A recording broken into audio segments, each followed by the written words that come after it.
Assalamualaikum warahmatullahi wabarakatuh. Jumpa lagi dengan saya Anggra Putri Tania. Dan kali ini saya akan membahas tentang kunci sukses berdagang ala Rasulullah SAW.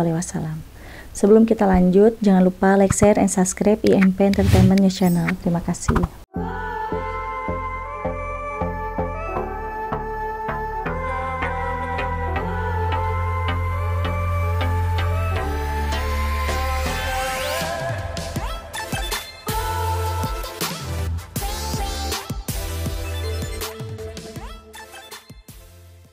Iya sahabat IMP, di muka bumi ini banyak sekali orang-orang yang berdagang untuk mencari rezeki. Tetapi tidak sedikit juga yang berdagang tapi malah mendapatkan kebuntuan atau kerugian. Nah, di sini ada kunci sukses untuk berdagang, yaitu dengan cara apa? Dengan cara jujur. Yang kedua, kita jangan pernah meninggalkan ibadah kita. Sesibuk apapun kita, seramai apapun kita berdagang, tetap ibadah itu diutamakan. Karena Nabi Muhammad SAW dalam berdagang dimanapun dan kemanapun, di saat waktunya beribadah atau salat, itu selalu menyempatkan waktunya sebentar untuk menghadap kepada Allah SWT.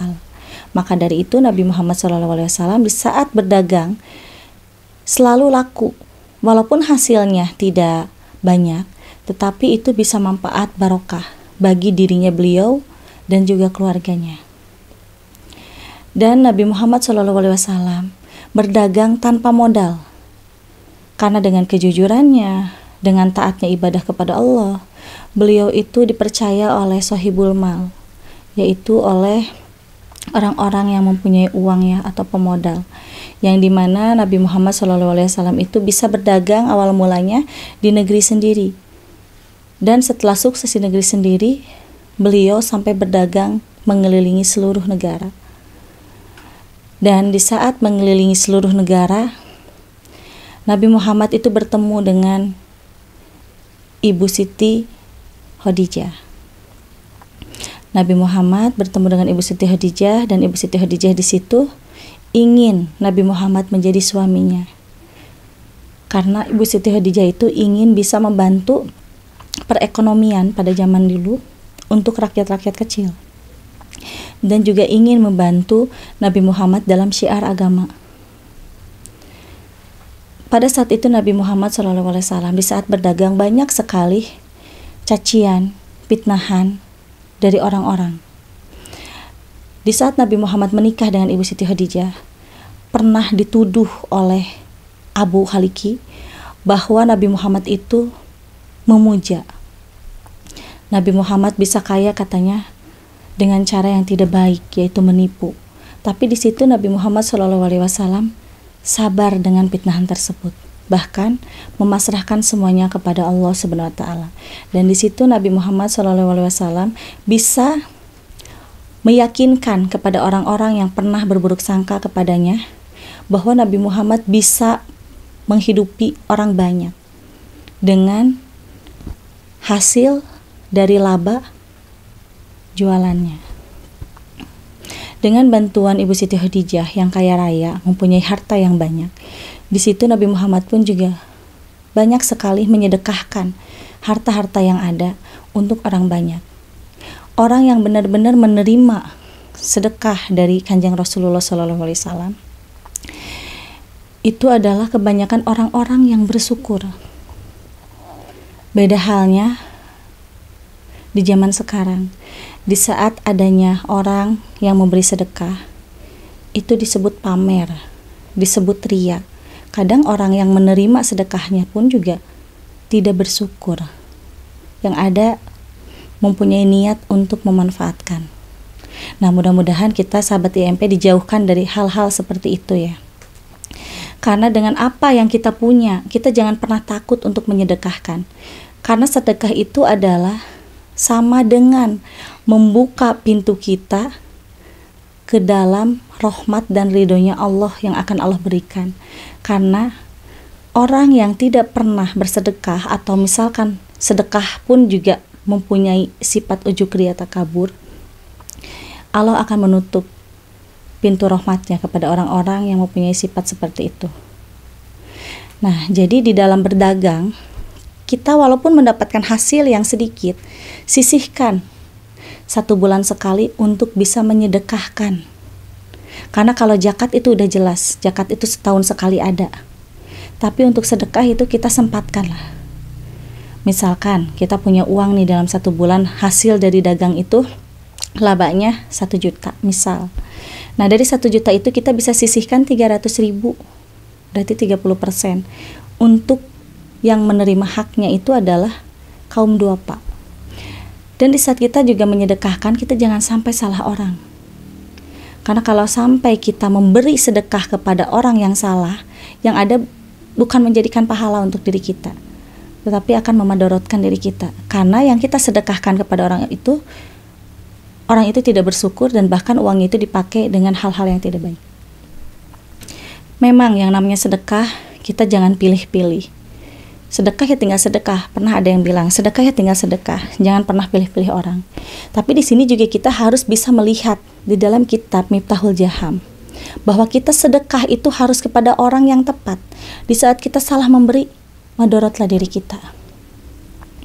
Makanya seperti Nabi Muhammad SAW di saat mengelilingi negara lain untuk berdagang, di setiap tempat singgahnya Nabi Muhammad selalu berhati-hati dalam memberikan sedekah.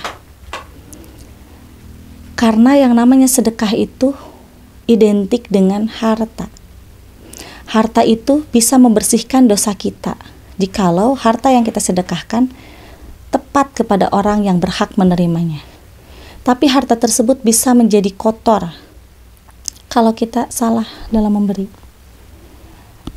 Nah, untuk kaum duafa pun juga di sini saya sarankan harus bisa selalu bersyukur. Karena dengan nikmat rasa yang syukur, karena dengan nikmat syukur kepada Allah Subhanahu wa taala, kita senantiasa akan mendapatkan ketenangan batin. Kebanyakan kan di zaman sekarang orang yang punya usaha atau orang yang berdagang ataupun juga orang yang tidak punya usaha ingin sekaligus instan mempunyai harta yang berlimpah. Akhirnya iri kepada orang yang memang mempunyai segalanya yang Allah titipkan amanah kepada orang tersebut. Nah, di sini mudah-mudahan kita dijauhkan dari sifat tersebut ya. Karena yang namanya proses itu tidaklah mudah. Kita dari nol, dulunya miskin, tidak punya apa-apa, tetapi dengan kejujuran, dengan keimanan, Allah akan memberikan jalan, akan memberikan solusi dan jalan keluarnya, agar kita bisa hilang dari keterpurukan dan kita bisa memulai hidup yang baru dan yang lebih baik lagi. Karena dengan berdagang yang culas, itu hanya sementara. Di dunia kita senang, tetapi jangan harap di saat diberikan sakit dan sakaratul maut oleh Allah, disitulah akan diperlihatkan kecurangan kita, keculasan kita dalam berikhtiar. Seperti apa? Na'udzubillahi min dzalik. Jadi di sini yuk kita sama-sama belajar. Dalam berikhtiar itu kita main yang cantik, kita main yang halal, dan kita pun juga main dalam berbagai hal usaha yang diridhoi oleh Allah Subhanahu wa taala, agar senantiasa kita bisa bersedekah kepada orang-orang hasil dari kerja keras dan keringat kita sendiri dan jauh dari keculasan dalam berikhtiar. Nah, sahabat IMP, di sini pun juga banyak sekali kan ya orang-orang yang memang melakukan usaha tetapi tidak mendapatkan hasil yang maksimal. Jadi kalian tidak boleh putus asa.